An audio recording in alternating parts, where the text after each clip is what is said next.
regardez la caméra et non moi. Alors, bonsoir, monsieur le professeur. Bonsoir, monsieur Kijera. Alors, donc, vous venez de présider, n'est-ce pas, le week-end culturel sportif de Tchiki. Alors, je voudrais d'abord une petite présentation de Tchiki. Tchiki, c'est une commune ou c'est un village? Oui, Tchiki, c'est le plus gros village de la commune de Nguelou. Nous dépendons de la commune de Nguelou, qui est du département de Guinguinéo. Donc, Tchiki est plus coté au point de vue population. Donc, en conséquence, moi, je suis de ce village de Tchiki. Et c'est un honneur pour moi d'y organiser pour les enfants, pour la jeunesse et pour tout le monde cette édition. Voilà. La population est estimée à combien? Bon, nous en avons pratiquement plus de 2000 âmes au niveau du village de Tchiki. Ce qui veut dire que nous avons aussi un électorat extrêmement élevé. Tenez bien que nous avions pratiquement, lors des élections précédentes, plus de 700 électeurs, 700 inscrits. Des élections que nous avons remportées au Lamé avec pratiquement plus de 400 et quelques voix sur un total votant. Ce qui fait donc Tchiki a une image vraiment assez impressionnante et assez remarquable au niveau de la localité de Nguelou où nous dépendons. Alors, cette édition qui vient de se dérouler tout à l'heure, depuis quand vous organisez?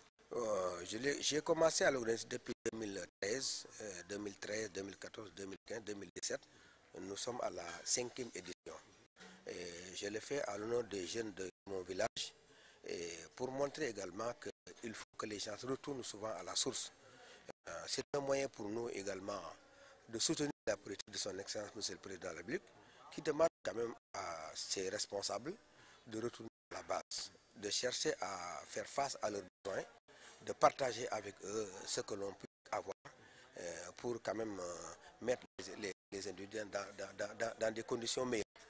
C'est la raison pour laquelle j'organise cette édition au niveau de ce village.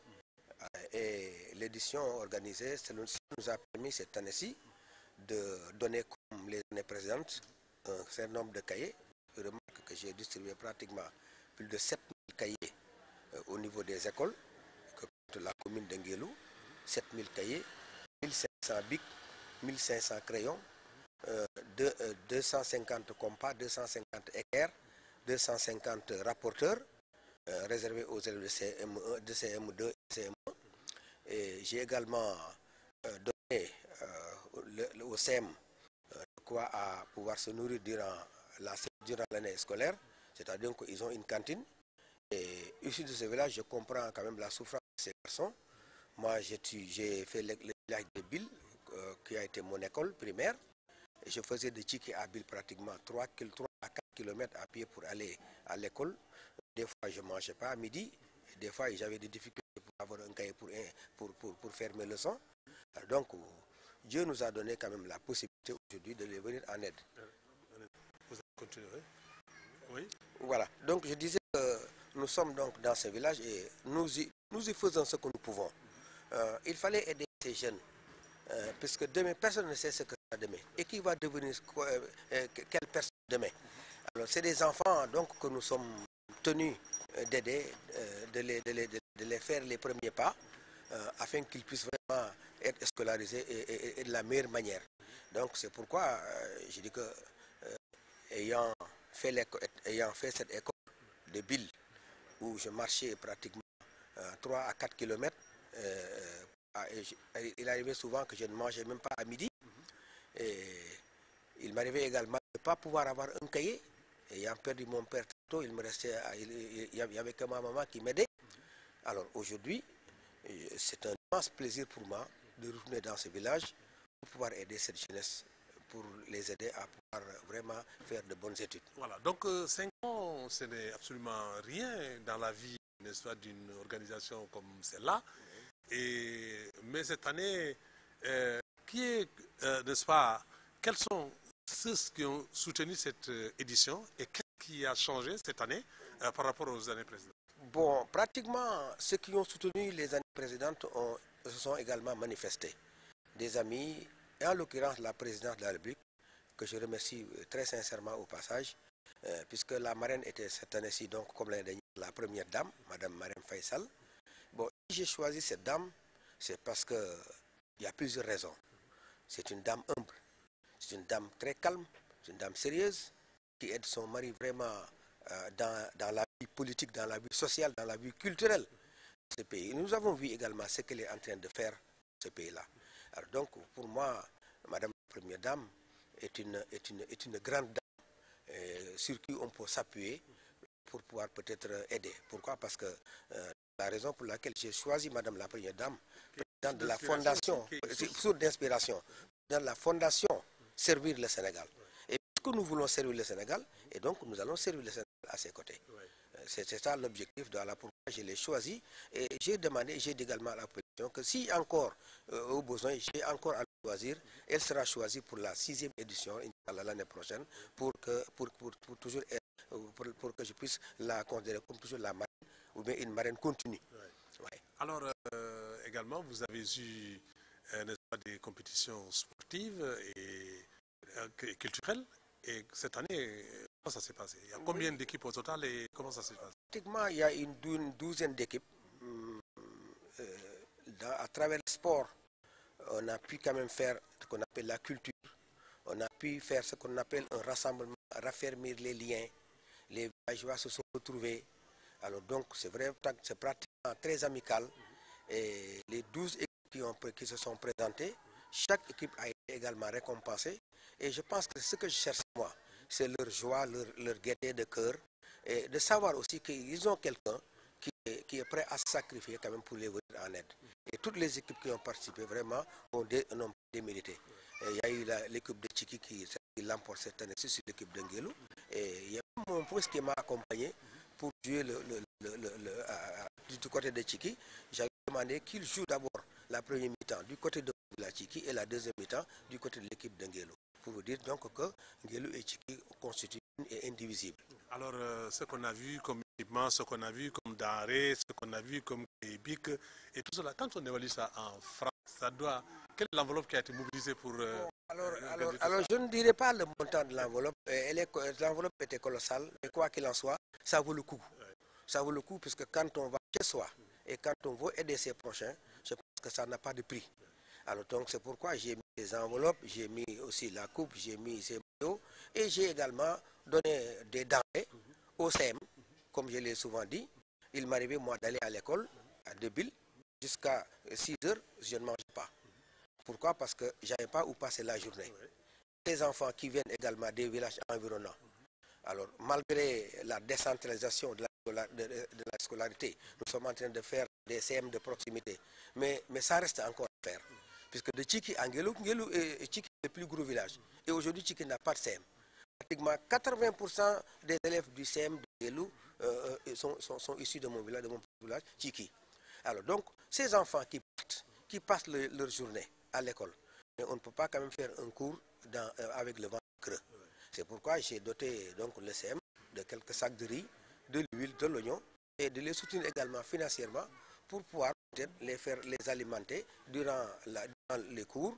Donc à midi, comme ça, ils auront à attendre, manger et pour pouvoir reprendre les cours du soir et rentrer tranquillement chez eux. Alors à travers la mobilisation et le bon de foule que vous avez pris, quel est le sentiment qui vous a habité? Bon, un sentiment très réconfortant. Ça a été vraiment un immense plaisir de retourner chez soi, d'être accueilli par ses compagnons, d'être accueilli par ses parents, ses propres enfants, mes neveux, mes nièces, les cousins et les cousines. Et ça a été vraiment formidable. Et je ne le regrette pas. Et j'avoue que si j'avais encore à le faire, je le ferais même 2 fois par an. Pourquoi? Parce que tout simplement, nous sommes en train de soutenir également quelqu'un qui est facile à soutenir, c'est le président de la République. Il fait une politique. Cette politique, il nous la demande. Cette politique de proximité. Alors donc, on ne peut pas rester ici à Dakar, dans les salons, et jusqu'aux élections pour retourner pour dire, écoutez, élisez Macky ou élisez-moi.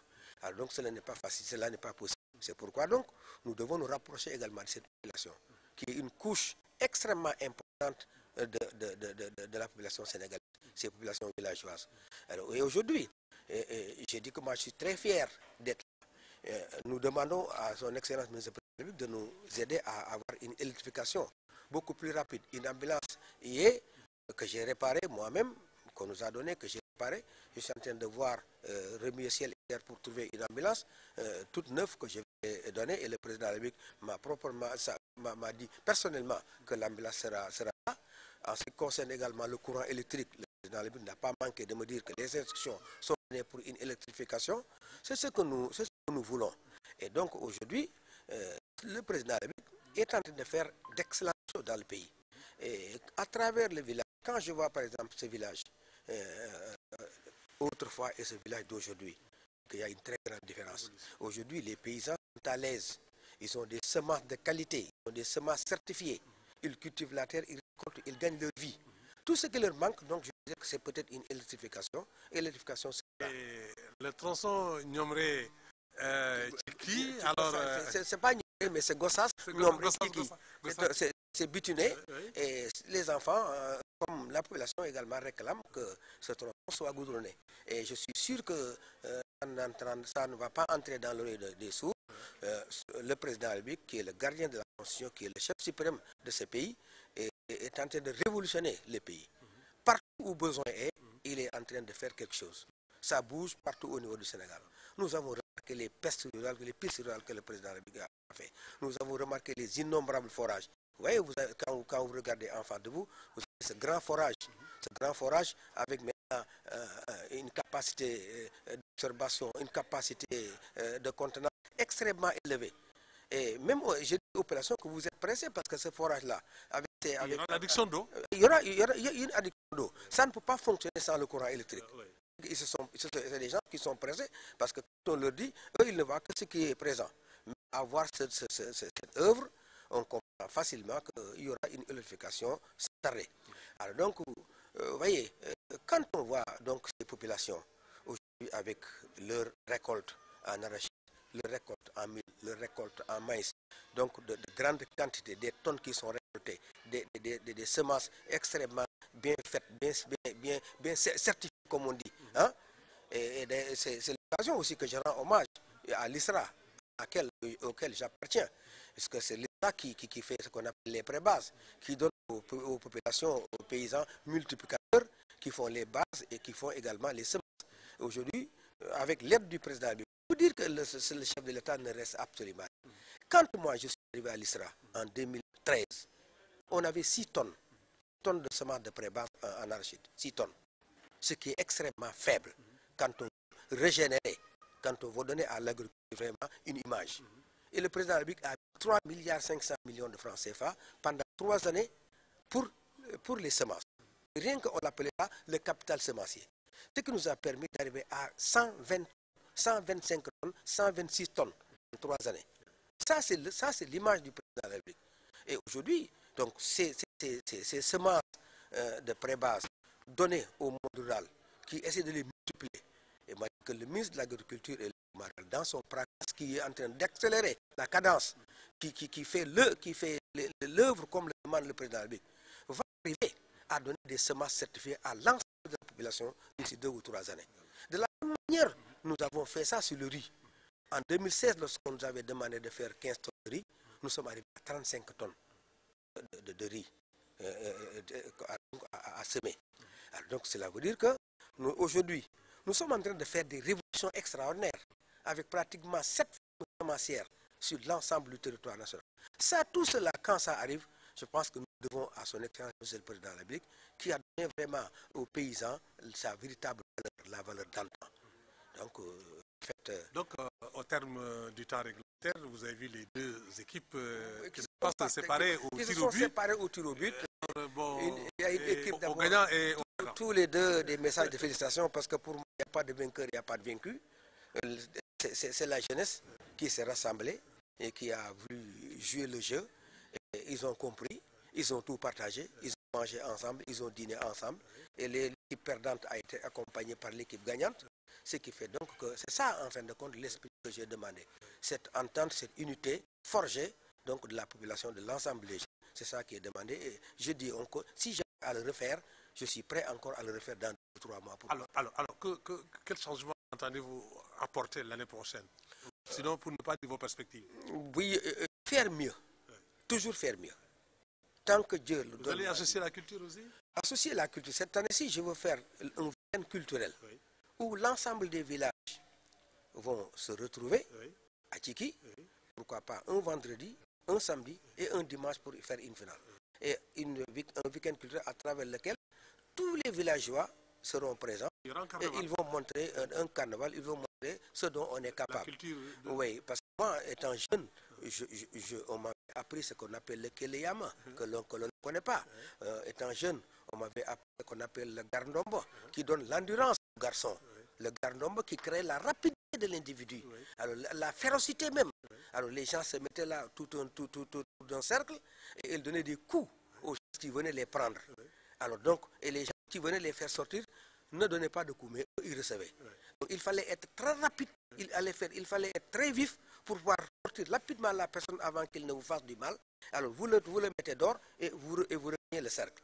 Tout cela, et donc il y a ce qu'on appelle le jeu de Aliso, la réflexion, la rapidité de l'individu. Vous mettez votre main sur la tête de quelqu'un, alors donc quelqu'un est en train de vouloir grignoter la personne qui est assise sur laquelle vous avez mis votre main sur la tête. Alors, avec votre pied, vous donnez des coups de pied aux gens qui venaient. Et de manière très rapide, tout cela a tendance à disparaître au niveau du pays.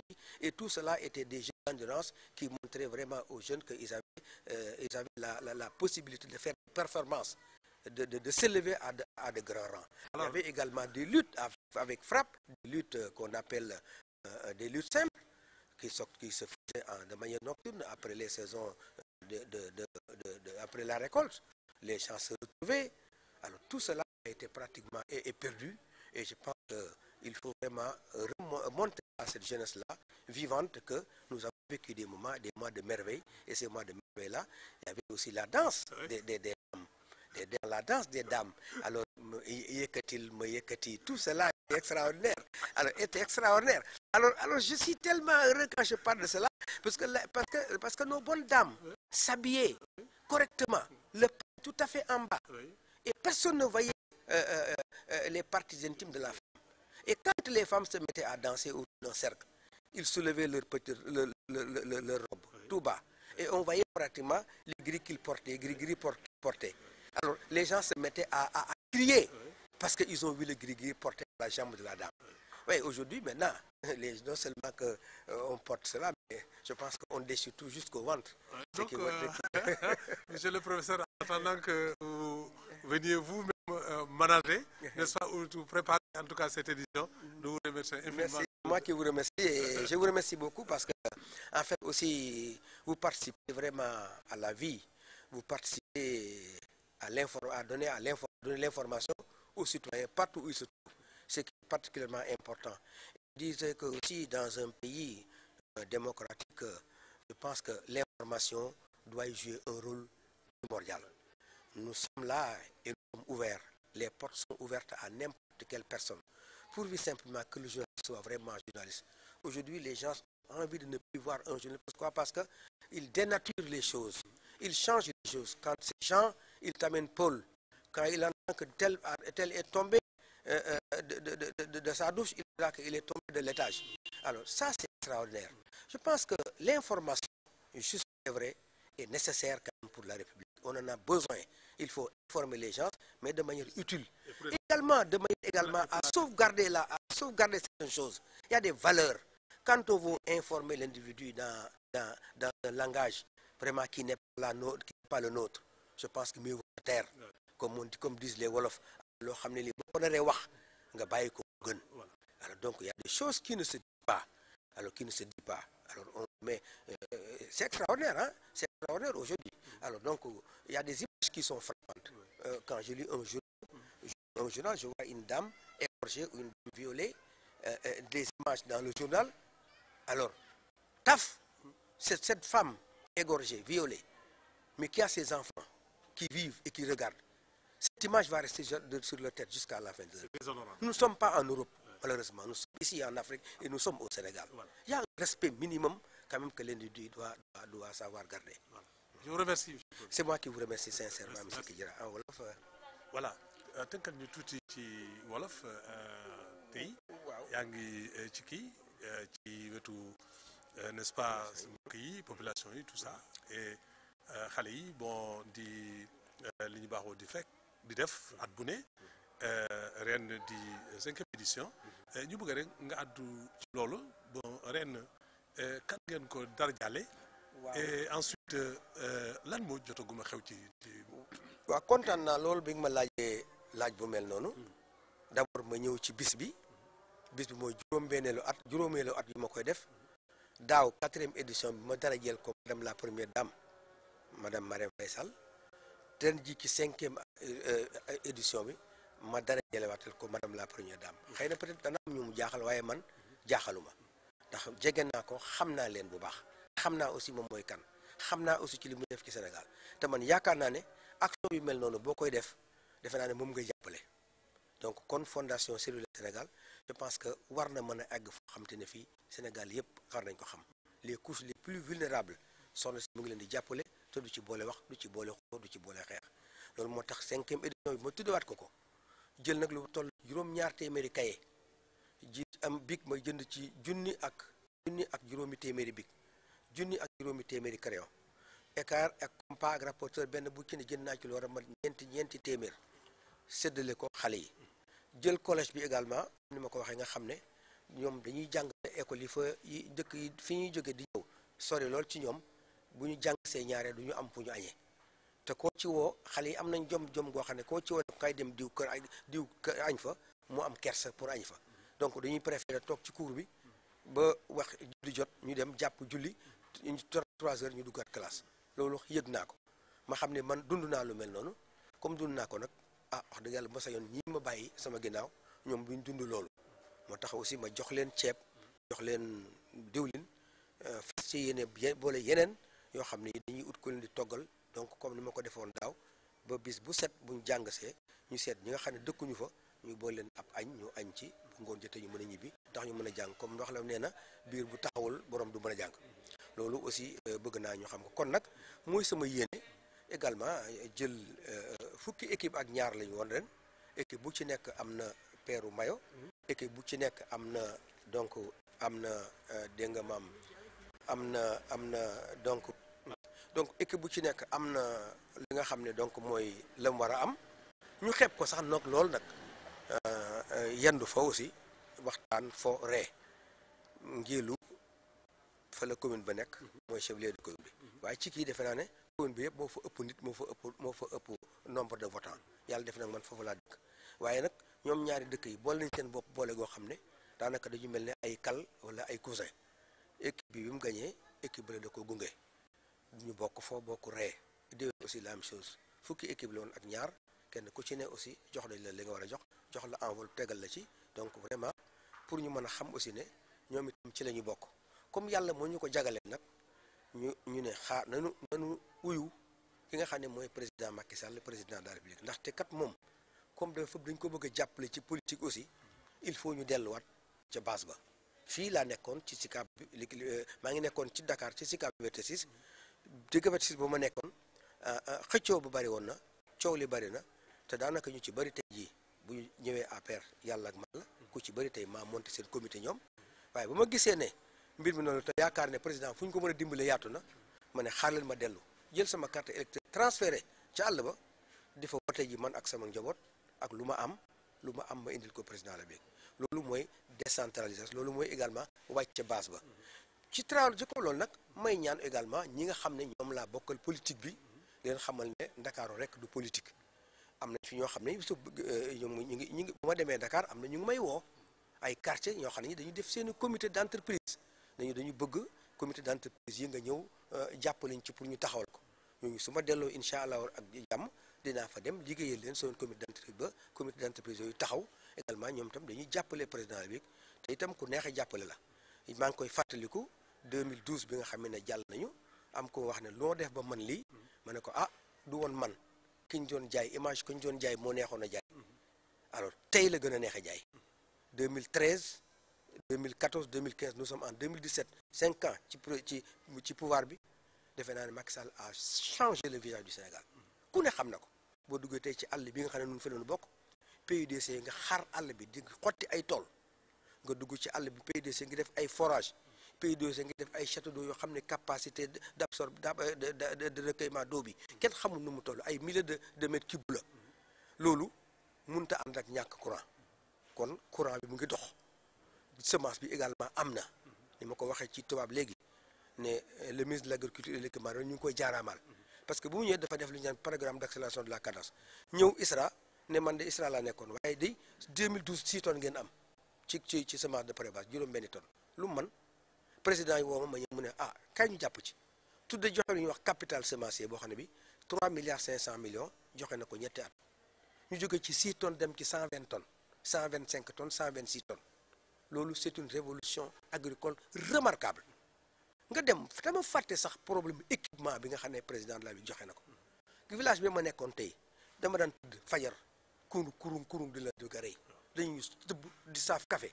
gi xeeñ fajar ñu koy saaf di ko dëbb machine yi saaf café sax ñu ngi fi mu lee nga def sa gaz def sa café ba ndeel ruuj mokk nga dem segg jox say bokk alors sa waa kër dugub ji doo déggatoo kenn ko dëbb ne déggatoo kenn ku kàndang xanaa bu may def sa week-end culturel bi ñuy wax ci année bi danaa fexe ba ñu génnewaat gën yi bokk ñu wane lii maam ñoom nii lañ doon def nga da nga koy kàndang kurung ndung di ko tëgg nga xam ne ñoom ñii fi nekkoon lii lañ doon vivre loolu mooy une révolution agricole dans révolution vraiment économique président la bi moo jaar ci yoon woowu kon nag kooku ku koy jàppale moi je pense que doo tayel doo sonn kon moo tax ma ne lii def naa ko muy juróomeelu édition waaye defe naa ne buñ ko mën def ñaari yoon par at dinaa ko def parce que man soxlawuma dara loo xam ne lii alors nit ñi bokkuñ ca te it dama ñaanoon suñu borom ne lépp lu ma am te bokk moo ak samay bokk aussi yàlla bokk yàlla may loolu man maa ko ñaanoon suñu borom donc gannaaw bu nu delloo nag lépp njukkal suñu borom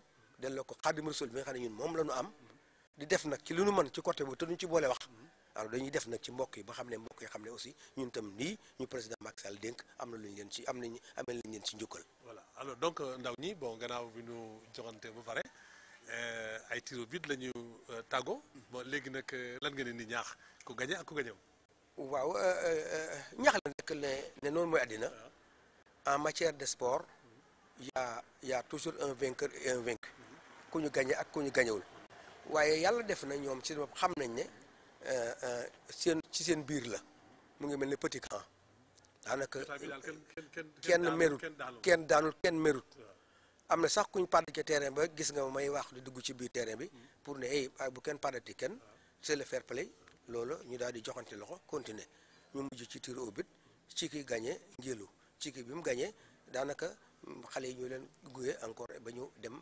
ñu ñuy bi kon nag loolu la ñuy ñaan parce que ab dëkk day am unité mooy lancer nag un appel également à tous les hommes politiques de la localité di gërëm également ñëpp di gërëm waa ISRA nga xam ne Maam Mor Ñing ñëw na fii jóge ISRA nekk fii di gërëm également sama xarit Cheikh Tidiane Gadio nga xam ne ñoom ci Yëmbal Sud ñoom laa jëkk a monté comité APR ñoom ñoo ko jëkk a monté man mi maa ko monté ba comité APR yu law ci Sénégal law fu ne ba ñu tuddee ma commissaire principal président bi nommé ma commissaire national loolu kooku boobu ak léegi mu tàgguwuñu fu ma jëm ma nga fa alors di remercier également ñiy jógee ngeen ngi neew nga xam ne ñoom Adja Kolle Jonn ngi nii Mandiaye Kébé l'honorable député yónnee na ay nit ñu nekk fi alors donc ak ñeneen ñoo xam ne ay chef de village yi Congaan Jabaay chef de village Cikki chef de village Cikki Séeréer chef de village yu Ngéelu ñëpp ñëw nañu vraiment ñëw doole leen njukkal di leen wax ne daal yëfi suñu yëf la nan ko booloo bokk ndey bokk baay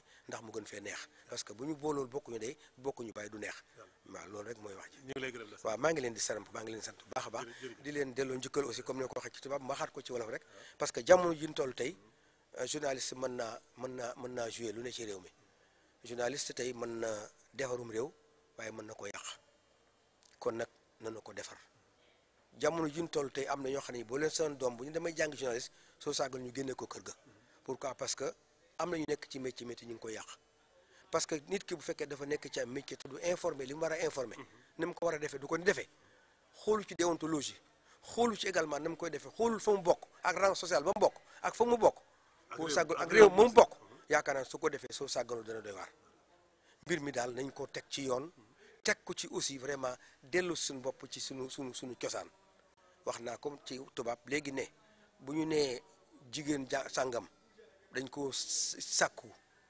rey ko journaliste dem ne photographier ko génnee ko def ko page à la une ay doom nekk ay ponkal di xool seen photo yaay bii niñ ko rendee ak ni mu tëddee alors ma ne kooku image la boo xam ne day des ci bopp gone bi ba muy dee dootu fi jóg loolu nag comme ñu dëkkunu Europe Sénégal dañ dëkk am na loo xam ne moomuñu ko li nu moom nañ ko jël li nu moomul ñu bàyyi ko ak ñeneen parce que kat fii yaakaar naa dëkk la boo xamante ne bii alors kenn ku ne war nañ cee mën a indi sa contribution pour ñu mën koo tabax bu gën a rafet kon nag bu ngeen di ñëwee fii à travers yow monsieur Kidira ak à travers la RDB ma gërëm yëpp télévision di leen ñaax aussi ci li ñuy def di leen xam ne média moom mënul dem sans population bi sans état yi mënul dem sans média parce que ku def aussi bëgg na waaw góor ndax aussi nit ki li muy def aussi bëgg na ku ko wane bu fekkente ne même boo dee jullit pratiquant sax li ngay def bëgg nga ñu gis ko ndax ëllëg boo fi faatoo